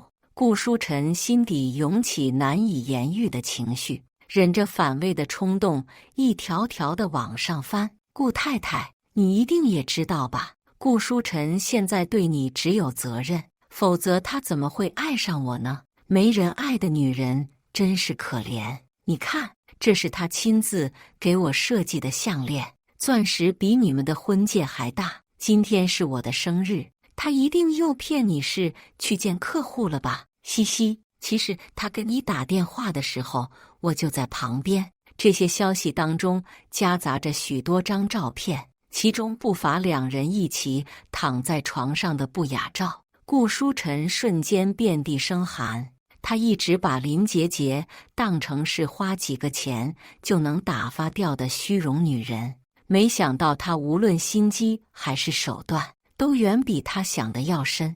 他失魂落魄地把充电宝还给女警，然后坐回到车里给林杰杰打了个电话：“不管你在哪儿，马上去我家里一趟。”他不想再去见他，跟他们那段关系有关的一切都让他感到无比恶心。林杰杰隐约猜到顾书晨情绪如此反常的原因，欣喜若狂地精心打扮一番，然后去到了别墅里。这是他第一次登堂入室，整个人就跟花蝴蝶似的在屋里穿梭，甚至直接走进衣帽间挑挑拣拣。等顾书晨回到家中，第一眼瞧见的就是站在楼梯上指挥佣人的林杰杰。他提前适应了女主人的角色，正是趾高气昂地吩咐其他人做事。墙上挂着的相框一个都不许留，谁要那些不值钱的照片，改天去画廊买些贵的挂上。院子里的花草也得重新挑，这是别墅，不是乡下的大杂院，种些雏菊月季像什么样子？不知道的还以为这家没钱呢。去空运一些鲜花摆上，枯萎了就换。哎呦，林杰杰光顾着挑剔，忘了要低头看路，对地毯绊了一下后，立刻又说：“还有这块该死的地毯，马上也换掉。”佣人们被他指挥得团团转，一时间不知道该先做哪一件事好。直到顾书晨停下步子，吩咐道：“好了，你们先下去吧。”“好的，先生。”“那这位小姐刚刚的吩咐，我们要照做吗？你们分不清谁才是这个家里的主人吗？”顾书晨才是这个家真正的主人。佣人们很拎得清谁能得罪，谁不能得罪，立刻就照着他的吩咐四散而去，至少是不在客厅里待着了。林杰杰见他面色不善，只当是简影走了，他一时间难以接受。他快步去到他身边，神情娇嗔地挽起他的手臂说：“你一个电话我就过来了，怎么连个笑脸都没有？别不开心了，有我陪着你。”伴随着他的话音，身上特意松了系带的睡袍缓缓顺着肩头滑落，刚好露出他仔细挑选的内衣肩带。睡袍只是开胃菜，里面的衣服才是重头戏。林杰杰很清楚顾书晨喜欢他的原因，他发挥自己的优势，伸手去勾他的衬衣下摆。这里已经没有其他人了，你想做什么都可以，我可以让你快乐。这话在此时的顾书晨听来根本是讽刺至极，简影都弃他而去了，他还有什么快乐可言？他目光冰冷地打量着林杰杰，质问：“你穿的这是什么？”林杰杰得意地笑了：“你认出来了，是从衣帽间里找到的睡裙，怎么样，刺激吧？这是简影的睡裙，跟她的丈夫偷情，实在是想想就刺激得不得了。”可顾书晨只是一声不吭地扯掉了她身上的睡裙。这是简影喜欢的样子，颜色素颜，款式简单，但被林杰杰所谓的巧思稍一改造，立刻变得庸俗的不得了。顾书晨见了只觉得刺眼，林杰杰被他动作一拽，险些摔个踉跄。不过面对他莫名其妙的怒火，他也有独特的应对办法，直接顺势往前一摔，扑倒在了他怀里。这副衣不蔽体的模样，凄惨又可怜。他不信他会毫无反应。当初他就是靠投怀送抱将他勾搭到手的，平时装的道貌岸然，婚戒从不离手。跟他滚到床上去的时候，不也没管住自己吗？可这次的情况似乎有些不一样了。顾书晨面对一脸娇羞，试图用这种方式勾引自己的林杰杰，只觉得倒胃口。他一把将他推开，再也难掩怒气的质问说：“你为什么要给简影发那些不堪入目的信息？”林杰杰心中咯噔一声响，是没想到这么快就东窗事发了，故作茫然的反问：“什么信息？你说的话我怎么听不懂啊？”他也没指望能瞒一辈子，可依着简影那样温吞的性子，不应该一声不吭，直接让位吗？顾书晨回了他一个冷笑：“事到如今，你还要撒谎吗？我早就告诉过你，只要你摆清自己的位置，我绝对会给够你想要的东西。你竟然还敢跑去骚扰他！”他越说越气，最后连端正俊挺的面容都变得狰狞起来。林杰杰还是第一次看到他如此可怖的模样，面上血色瞬间退了个干净，嘴唇翕动着说：“你听我说，是误会，我可以解释的。先熬过了这一关，接下来的事就都好说了。”可顾书晨哪里还会给林杰杰辩解的机会？他直接拿起简影的手机，抬起手按亮屏幕，逼着他看清楚那些讯息。“你是想说这些东西是你的手机自己拍下来，然后发给他的吗？”他一边说，一边动作缓慢地往上翻页面，好把林杰杰堵得哑口无言，少说令他怒火中烧的话。林杰杰的第一反应是把手机抢回来，但他早有防备，直接将手机收回身侧，然后步步紧逼地追问：“你发的消息我全都看过了，从半年前开始，你隔几天就会给他发一条，存的什么心？难怪简影会在半年前停止更新他在社交平台上的账号，原来是忽然间意识到多年来的感情不过是一个笑话，从校服到婚纱又怎么样？不过是多浪费彼此几年光阴罢了。”林杰杰见证据确凿，也没敢再激怒顾书晨，而是迅速眨眼，挤出几滴泪，哽咽着哭诉道：“我错了，我真的错了，你就原谅我这一次好不好？我只是因为太爱你了。”顾书晨满脸厌恶地睨了他一眼：“是太爱我，还是太爱顾太太的名头？你自己心里清楚。”一直以来，林杰杰在他面前都伪装得天衣无缝，他以为他只是浅薄愚蠢，从来没想过要去多了解他的想法。没想到他的真面目竟然如此可恶，他感到一阵天旋地转，觉得自己一度引以为豪的眼光就是个笑话。林杰杰见状，连忙殷勤地上前扶他，口中急切地解释道：“你就原谅我这一次吧，他都已经走了，以后陪在你身边的人只有我。”顾书晨气急攻心，脑海中嗡嗡作响，连他的话音都听不清楚，只能看着他的嘴唇一张一合，说些不用听都知道有多苍白无力的解释。够了，他对他再没有半点耐心可言，抬手指向大门方向，咬紧牙关挤出一句：马上给我滚出去！从今往后，我再也不想见到你这张脸。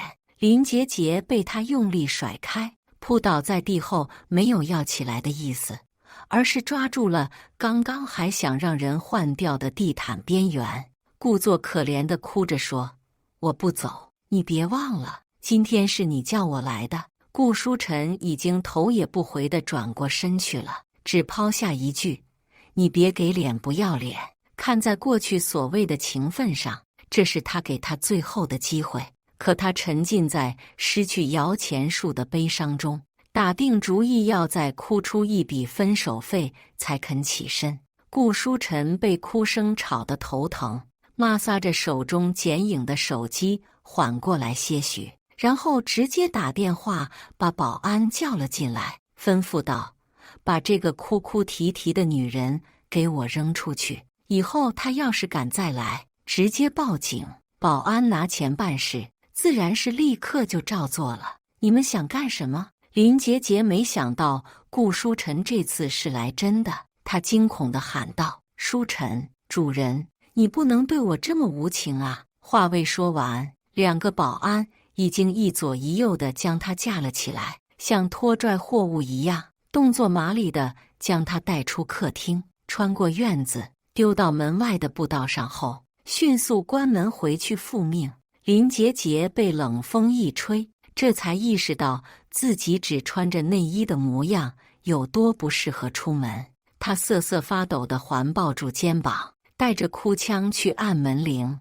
书晨，我知道错了，看在我还怀着宝宝的份上，你不能这样对我呀！哀求的话音中满是不甘和无助，可保安就跟没听见一样，只是加快了往楼里走的速度。其中为首的一人去到顾书晨身边，汇报道：顾总，已经按照您的吩咐处理好了，但他不肯走。顾书晨脸上连厌恶的表情都没有，是连一丝一毫的情绪都不愿浪费在林杰杰身上。他目光执着地看着剪影的手机，摆了摆手说：带他去医院，把孩子打了。之后，我不想听到任何跟他有关的消息。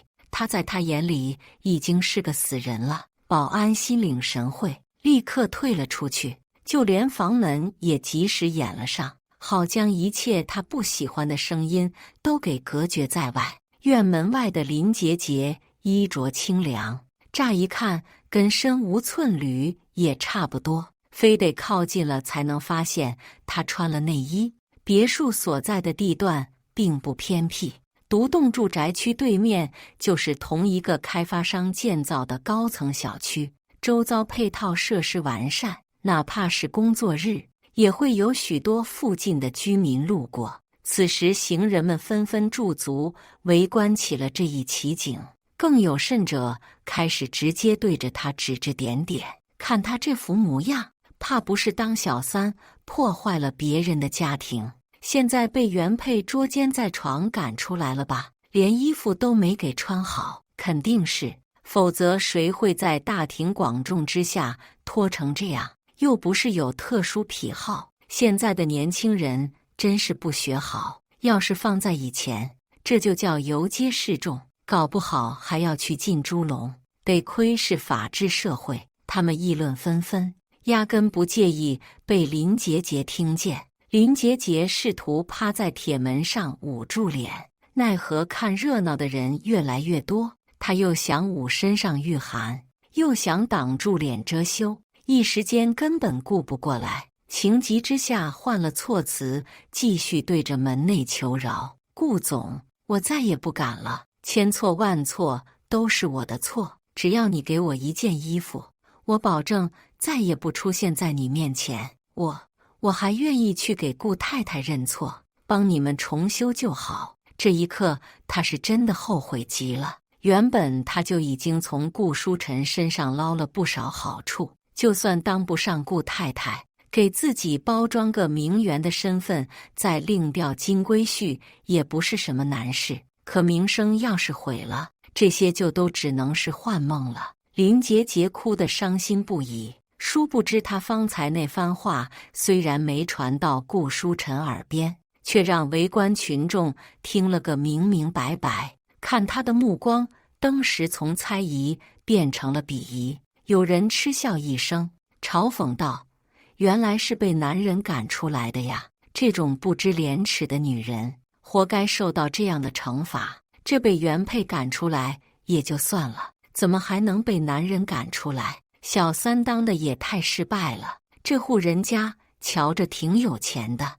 该不会是为了钱在倒贴吧？当小三都能混成这个惨样，换成我是他，现在早就找块豆腐撞死了。打小三的热闹常见，但闹到被男人赶出来，就实在是稀罕事了。”众人说得特别来劲，有些人甚至摸出手机，直接给亲朋好友打了视频电话，现场直播。林杰杰捂着脸，战战兢兢地从指缝里往外看了一眼，然后他对上了许多张不屑的面孔，男女老少都有，每个人都在看他的笑话。在顾书晨那里受的气和侮辱，瞬间被陌生人的指责和嘲讽点燃，他连捂脸都顾不上了，愤恨地回应道：“你们懂什么？我不是小三，一段感情里不被爱的人才是小三，爱情里没有先来后到。他结婚了还愿意跟我在一起，那是我魅力大。”这通歪理没少被他写在讯息里发给简颖挑衅，对方一次也没回复过他，让他以为这招真能起效。殊不知简颖只是不想在不值得的人身上浪费时间罢了。路人听到林杰杰这番高论，先是迷茫震惊，然后毫不留情地笑出了声。他们还是第一次在现实中听到这么好笑的笑话。林杰杰听着此起彼伏的嘲笑声，也意识到了失言，想找条地缝钻进去都不能够。偏偏人群中有人看热闹不嫌事大，高声问了他一句：“既然爱情里没有先来后到，那个男人一定是真心爱你的吧？”林杰杰咬牙回应：“他当然是真心的。”其实他压根就不相信真心这种东西。但凡真心有用，简颖就不会落得净身出户、活不见人、死不见尸的下场了。他更相信钱在哪里，爱就在哪里。路人反问的话音更戏谑了：“是吗？那他怎么就舍得让你这样站在大街上丢人现眼呢？”林杰杰被问懵了，支支吾吾的答不上来。因为他话未说完就被人截断道：“还不是因为他一时兴起把你当玩物，现在玩腻了罢了。你还是快醒醒吧。”是啊，就算是陌生人遇到这种情况，至少也会给你一件衣物。这个小三真是傻透了，以为自己能捞男人的好处，没想到自己才是被男人白玩的那个。该不会还想着挤掉原配转正吧？女人还是得自立自强，不然落得这样的下场，跟游街有什么区别？这些人的话刻薄又扎心，每个字都像是砸在林杰杰心上的重锤。他后知后觉地意识到，原来自己真的是在做梦。顾书晨恐怕从一开始就没考虑过娶她，林杰杰的世界观就此崩塌。他瞬间失去了争执下去的底气，浑浑噩噩地想走，但却被一个刚好买完菜准备回家的阿姨给拦住了。阿姨恨屋及乌地咒骂道：“就因为有你这样不要脸的女人，像我前夫那种垃圾男人才有人要，连有妇之夫都看得上。我呸！你前夫出轨关我什么事？有病吧？你敢说自己没当小三？”林杰杰受不了了，他歇斯底里地爆发道：“滚！你们都滚！我抢的又不是你们的男人，在这里占什么道德制高点？你们自己没本事，留不住男人，跑来这里欺负我，就是因为嫉妒。”阿姨不甘示弱，见他撒泼，直接扯住他往人多的地方拽，并且大声呼喊着路过的人来看热闹，瞧一瞧，看一看了。这就是当小三破坏别人家庭的下场。本就混乱的场面彻底变得一发不可收拾。林杰杰不甘示弱地在人群中间跟扯着他的阿姨厮打，对方扯他仅剩的内衣肩带，他就伸手去拽对方的头发，两个人打得不可开交。直到阿姨的老姐妹们闻讯赶来，他才双拳难敌四手地落了下风。阿姨把被前夫和小三欺骗的愤怒尽数发泄在了林杰杰身上。我打死你这个不要脸的狐狸精，让你勾引男人，这样的戏码庸俗，但却特别的吸引人。看热闹的人不多时，就占了个里3层外3层。别打了，林杰杰快崩溃了，他被团团围住，根本就逃不掉，只能在阿姨的辱骂声中瑟缩。是想趁乱逃走而不得。有些形容猥琐的男人一直在色眯眯地凑近了看，这时索性趁机伸出手去，想要从林杰杰身上揩油。他们早被他那白皙的肌肤和年轻的身体缠得垂涎3尺了。林杰杰被人碰了下肩膀，瞬间吓得花容失色，嚎啕大哭：“救命啊！”别墅里还是没动静，不过光天化日之下，那几个男人也不敢做得太过分，就只是不怀好意地盯着他看，时不时的还挤眉弄眼品评一番。林杰杰何曾受过这样的奇耻大辱？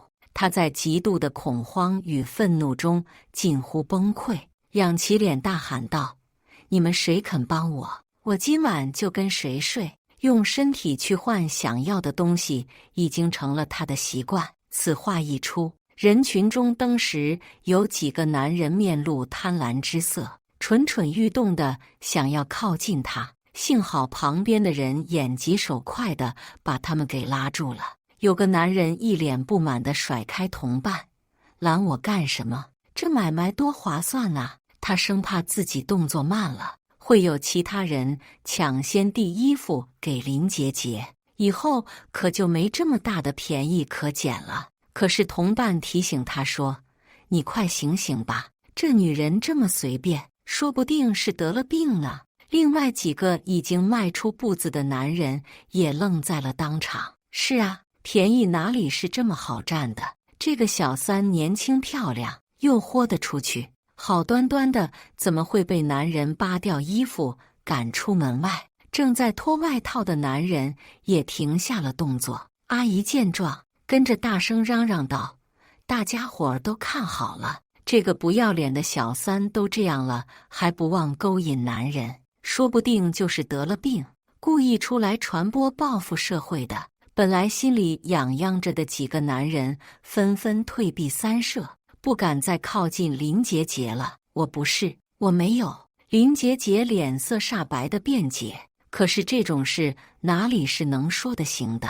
他的嗓门又比不过阿姨和被叫来的老姐妹，话音很快就被淹没了。等到众人看够了，热闹散去，身后的别墅里也还是没有半点动静。林杰杰绝望地看过去，只能瞧见客厅里拉得严丝合缝的窗帘，以及院子里打着干活的名义闲逛，实际上是在悄悄看热闹的佣人。“你们看什么看？”他骂不过嘲笑自己的路人，欺软怕硬的把怒火发泄在了铁门对面的佣人身上。“你们有什么资格笑话我？我至少潇洒过，弄到的钱是你们打扫一辈子都赚不到的。”佣人们看热闹归看热闹，但是没一个敢跟他有牵扯的，马上就退回到室内，不再理会他了。林杰杰形单影只的被留在了室外，像是被整个世界都抛弃了。一阵寒风吹过，他瑟缩着抱紧了自己，想要沿着挡风的墙壁走回家去，或者去警局求助。结果却在经过一条巷子时，跟路边脏兮兮的流浪狗对上了目光。流浪狗警惕心极强，立刻竖起尾巴，对着他狂吠不止。汪！林杰杰又怕又气，捡起石头扔过去。一条狗也敢欺负我！流浪狗因此确定了他对自己有威胁，当场露出獠牙，冲着他扑了过来。这要是被扑住，少不了一顿撕咬。林杰杰衣不蔽体，真被咬了，连个缓冲都没有。他怕得双腿发软，可是不敢停，扶着墙连滚带爬的往跟流浪狗相反的方向逃去。为了甩掉它，见到巷子和路口就拐，连回过头看一眼都不敢。最初身后的犬吠声如影随形，但等他在狭窄的街道和幽暗的小巷间穿梭许久之后，耳边就只剩下呼呼作响的风声和他沉重的喘息声。不知道过去多久之后，他彻底跑不动了，只能扶着地面倒下喘息。可周围的环境也变得极其陌生，甚至已经离开了城区。林杰杰望着眼前杂草丛生的荒地，叫天不应，叫地不灵地哭喊道：“有人吗？救命啊！我这是在哪儿啊？”回应他的只有旷野里的风声。这里荒无人烟，连个指示路牌都没有，仅有的活物就是流浪猫狗。他找不到能求助的人，就算想豁出脸面去报警，也是一样的没办法。林杰杰此时真是懊悔极了，早知道剪影其实是个有手段的，就应该徐徐图之，而不是像现在一样偷鸡不成蚀把米。这天晚上，他没能找到回去的路，又怕遇到坏人，不得不蜷缩在荒郊野岭的一棵大树下熬了一夜，直到第二天早上才被来这边钓鱼的路人发现，报警后送回了家。经过这一通折腾，林杰杰的名声被毁了个彻底，人也被冷风吹得冻病了。不过他的倒霉之路并未到此为止。第二天一早，2个黑衣人出现，押着他去了医院，直到他被带进了人流室，他才发出杀猪一般的嚎叫：“你们凭什么动我的孩子？我怀的可是顾书辰的嫡长子，将来可是要继承顾家的财产的！别喊了，就是顾总交代我们把你肚子里的孩子打掉的。”什么？顾书辰比他所以为的还要更绝情。顾书辰收到消息的时候，连听完的打算都没有，冷着脸挥手道：“打掉就行，以后他的事情不用告诉我，他要是再闹，就想办法处理干净。”是。助理立刻换了话题：“顾总，还有一件事要跟您汇报。私家侦探在 A 国发现了一个长得很像太太的人，但是因为监控画质不太清晰，也不能完全确定。”顾书辰一刻不敢耽搁，他毫不犹豫地买了最近一趟航班的机票，紧随其后赶往国。等抵达目的地，更是连喘息的间隙都没给自己留，马上又与私家侦探取得联系。私家侦探带着他，很快就找到了据说是那个女孩租住着的公寓。只可惜他到的还是太晚了。房门敲开后，走出来的是个外国老太太，警惕地看着他和跟来的警察问：“你们找我有什么事吗？”顾书辰满怀希望地问：“这里是不是还住着一个亚洲女租客？我是她丈夫，有事情找她。”老太太神情冷漠地打量了他一眼：“我是这里的房东，你说的租客是有过，不过他早在3天前就已经退房离开了。”话音未落，他伸手就要把门关上。顾书辰冒着被加助手的风险卡住门，焦急地追问：“他有没有说过自己会去哪儿？比如旅行的目的地之类？我真的很担心他。”房东不便当着警察的面真的夹住他的手，但是很不耐烦地说：“我不知道，男人应该有风度，而不是在分开之后纠缠不休。这位先生，请你放手。”他跟简影接触时间不长，可是同为女人，这点默契还是有的。已然猜到对方是受了情伤，才会漂洋过海到国。顾书辰没想到他带给简影的伤害如此明显，悻悻地收回了手。下一秒，房门被砰一声关了个严丝合缝。顾书辰愧疚，可是仍旧不甘心就这样放弃跟简影这么多年的感情。他发动了所有能发动的人脉，甚至花大价钱雇佣私家侦探去查国各大机场的出入境信息，试图从中找到跟简影去向有关的蛛丝马迹。可结果同他在国内所做出的努力一般无二，无论他雇佣多老道的侦探，他们都找不到任何跟他有关的记录，不管是简影还是简影，亦或是英文名Jian Ying，都没有任何记录。简影像是人间蒸发了一样。至此，顾书辰彻底失去了跟他之间仅剩的联系。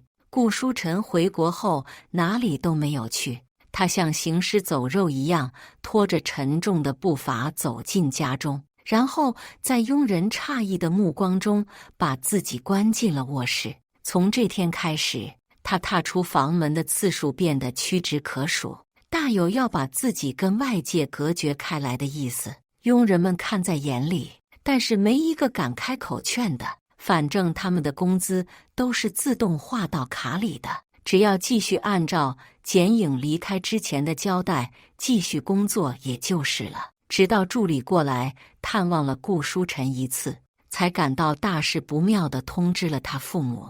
顾父顾母一直以为顾书辰跟简影过得很幸福，再添个小孩子就更圆满了。没想到在他们不知道的时候，小夫妻竟然走到了婚变的地步。他们立刻赶了过来，别墅瞧着跟以往没什么两样，各处都窗明几净，就连客厅花瓶里浸着的鲜花都有佣人记得隔几天换一次，唯有身为屋主的顾书辰不知所踪。顾母担忧不已地拦了个佣人问：书辰呢？他最近过得怎么样？佣人也怕雇主出事，这时见总算有人来管一管了，忙不迭地把情况转述了一遍。顾总他一直把自己关在卧室里，我们一天3顿的送饭，但他不吃不喝，就只是坐在桌前写字。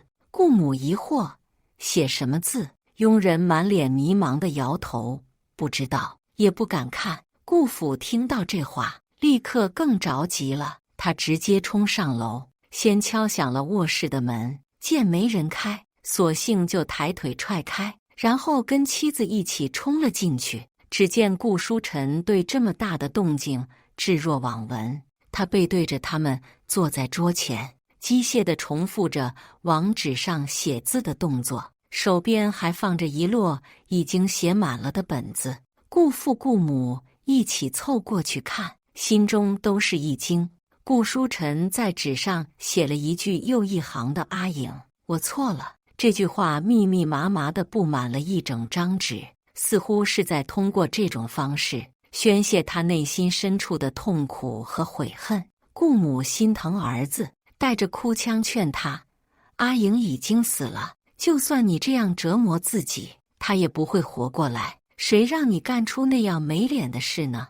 顾父跟着叹气：你敢做就应该敢当，但凡早点悔悟，何至于走到今天这一步？他们知道错在顾书辰，可他毕竟是他们的亲生骨肉，事已至此，只希望他能尽快走入阴影。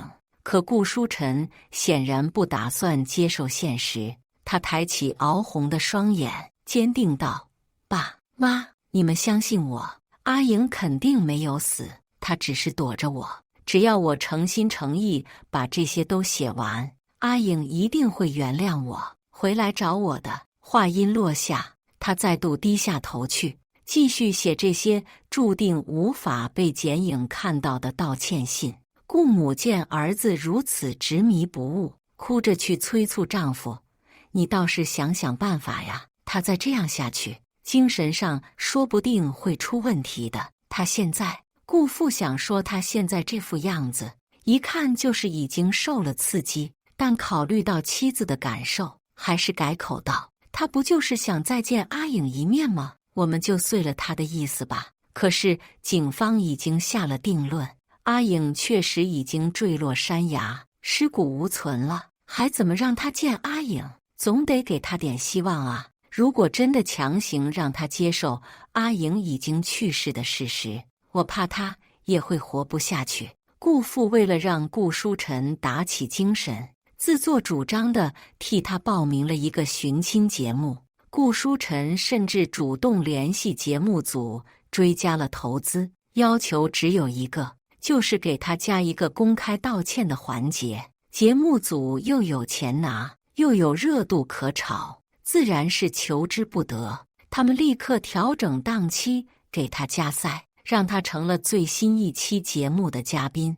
到了直播当天，顾书晨是直接从家里出发过去的。他洗澡换了衣服，但是并没有特意掩盖憔悴的面容和精神状态。从前最重面子的人，就这样以原本的姿态出现在了镜头前。主持人是提前做过功课的，他看看眼前的嘉宾，又看看资料上的照片，几乎不能把他们联系在一起。但他迅速找到发挥空间，提了个很有话题度的疑问：“顾先生，你最近过得怎么样？”“很不好。”顾书晨神情颓然地坐在聚光灯下，第一次把自己的疲惫和痛苦尽数展现在了人前。此时大屏幕上还投放着他意气风发时的照片，看起来判若两人。观众们都是第一次见到成功人士自曝其短，纷纷屏气凝神，期待起了他接下来的表现。顾书晨表现得无比坦诚，甚至在主持人问及他们婚姻的过错方时，直言不讳道：“因为我出轨了。”观众席里一片哗然，看向他的目光也变得复杂起来，有不屑，有惊愕，也有好奇。顾书晨知道，等这期节目播完，公司的股价势必会受影响，可是他毫不在乎。他就这样缓缓抬起头，目光平淡地了看一圈，然后哑声道：“我今天来，不只是为了找到我太太，还想跟她说对不起。我们在一起很多年了，是从学生时代就开始的感情。她一直爱护我，支持我，为我的事业付出了许多，哪怕要影响自己热爱的摄影事业，也在所不惜。但我却忽视了她的感受。她不是不知道剪影为公司的发展提供了多少支持，只是一直在麻痹自己。会好的，一切都会好的。等到她事业有成，一定会好好的补偿她。”这些话说了无数遍，连他自己都信了。直到他如此决绝地离开，他才意识到自己在撒谎。顾书晨的声线开始打颤，他哽咽过后，再次神情绝望地面对镜头开口：“我曾因为自己的愚蠢、虚荣和可笑的大男子主义深深伤害了他，所以我不敢奢求原谅，只希望他能给我一个机会，让我见他一面。”他在镜头前落泪的片段很快在网上引起了讨论。有人说他态度诚恳，是真的知道错了；也有人说这不过是渣男的表演。大多数人都是困惑：顾太太不是已经被警方宣告死亡了吗？怎么顾总还要出来找他呀？大概是接受不了这个现实吧。切，谁让他自己出轨了呢？顾太太都死了，他现在才出来惺惺作态，鳄鱼的眼泪罢了。不过这一切都跟他没有任何关系，他只在乎剪影的态度。顾书晨为了尽可能地扩大此事的传播范围，第一时间让公关部将这段视频发到了公司官方网站上，并且在全球各个国家的主流社交媒体平台上都投了广告，用以取代公司宣传片。至于他的手机，更是全天候保持开机畅通状态，生怕错过任何一则跟剪影有关的消息。日子一天天过去，打电话过来联系他的人倒是不少，但没一个跟他所期待的人有关。最初是一些谎称见过剪影的骗子，他们随意编造一个偶遇地点，就敢找他要钱。顾书晨心里隐约有所猜测，可他全凭这点念想活着，宁可打钱过去自欺欺人。时间一长，不知道为此花了多少冤枉钱，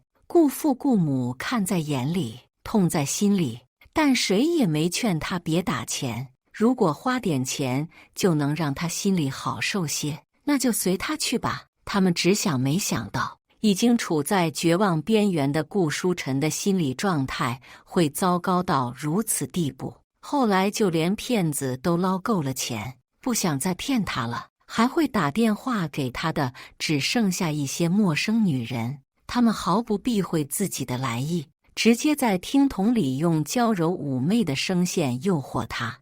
顾先生，虽然你太太不理你了，但你寂寞的话，我们这里什么样的女人都有，想要个长得像你太太的也可以。最后这句话激怒了顾书晨，他怒不可遏道：滚！你们都给我滚！谁允许你们这么侮辱他？滚！这些不怀好意的号码成了第一波被他拉黑的。转眼又是1个月过去，顾书晨终于支撑不住地昏倒在了家中，多亏了佣人及时发现，把他送进医院，这才不至于危及生命。医生诊断过后，面色凝重地把顾书晨的父母叫到了外面。他的精神状况非常糟糕，如果继续恶化下去，很可能会产生自杀的念头。你们还是尽快送他去接受心理治疗吧。顾父顾母很清楚他心病的症结所在，但他们无计可施。他们给剪影在墓园里买了一块最好的墓地，把那件血衣放了进去。2个老人给墓碑前放了鲜花，也烧了香。阿影，书晨已经知道错了，九泉之下你也安息吧。他们不知道，此时剪影正在环游世界的旅途中，压根不曾上网，更不曾关注跟过去有关的任何消息。顾书晨到底还是被送进了疗养院，足足住了5年，才出院恢复了正常生活。只不过他彻底失去了工作热情，选择以持股分红的方式退出了管理层。从这天起，他同过去的生活告别，独自踏上了环游世界的旅程，是想亲眼去看看那些同剪影一起规划过，但最终不曾踏足的地方。直到抵达南半球的某个岛国时，位于沙滩另一边的一家3口吸引了他的注意力。妻子是一个年轻漂亮的女人，她手持相机，正在给一个堆沙堡的小孩子拍照，侧颜温婉娴静，美好的一如当年。另一个身材高大的男人走到小孩子身边，将她抱起来架到了自己脖子上，然后一脸宠溺地牵起了妻子的手。江离，你晚上想吃什么都可以呀，看宝宝想吃什么。小朋友在爸爸的脖子上骑大马，开心地笑。妈妈，我想吃薯条。好，那就吃薯条。男人嗤笑。我还以为你会拦着不让吃，薯条毕竟不健康啊。女人撒娇。可是我也想吃。好，我们一起去。江离，不知道为什么，顾书晨听到这个名字，会突然觉得心脏停止了跳动。江离，江离，会是他吗？犹豫间，视野里已经没有了他的身影。他们一家3口谁也不曾注意到旁边还有另一个人的存在，就这样说笑着走远了。以上就是今天分享的故事，大家有什么想说的、想吐槽的，欢迎在下方评论交流，也更希望能给人间烟火点个订阅，我将会分享更多优质的故事内容。